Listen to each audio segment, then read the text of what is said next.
السلام علیکم، S M news کے ساتھ میں ہوں احمد ندیم۔ خبروں کا سلسلہ بڑھاتے ہوئے خبر شامل کرتے ہیں کراچی سے۔ ضلع بستی کے 3 سب ڈویژن کے مختلف علاقوں میں مائکرو اسمارٹ لاک ڈاؤن نافذ کر دیا گیا۔ انتظامیہ کی جانب سے جاری نوٹیفیکیشن کے مطابق نارتھ کراچی، نارتھ ناظم آباد اور گلبرگ کے رہائشی علاقوں پر لاک ڈاؤن نافذ کیا گیا ہے، جو کہ 29 مارچ سے 12 اپریل تک ہوگا۔ اسی حوالے سے مزید تفصیلات جانتے ہیں بیورو چیف ذوالفقار علی سے۔ ذوالفقار آگاہ کیجیے گا۔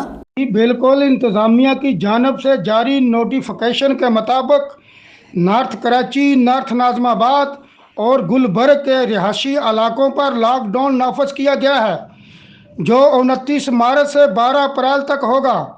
نوٹیفیکیشن کے مطابق لاک ڈاؤن ضلعی ہیلتھ آفیسر کی جانب سے ہاٹ اسپاٹ کی نشاندہی پر لگایا گیا ہے اور متاثرہ علاقوں میں آنے اور جانے والے تمام افراد کے لیے ماسک لازمی قرار دیا گیا ہے۔ اس کے علاوہ متاثرہ علاقوں کے لوگوں کی غیر ضروری نقل و حرکت پر پابندی ہوگی اور متاثرہ علاقوں میں ڈبل سواری پر پابندی ہوگی، جبکہ علاقے میں تمام کاروباری اور صنعتی سرگرمیاں معطل رہیں گی۔ اس کے ساتھ عوامی اجتماعات پر بھی پابندی ہوگی اور متاثرہ علاقوں کے کورونا مثبت افراد اپنے گھروں میں قرنطینہ میں رہیں گے۔ بہت شکریہ ذوالفقار تفصیلات سے آگاہ کرنے کے لیے۔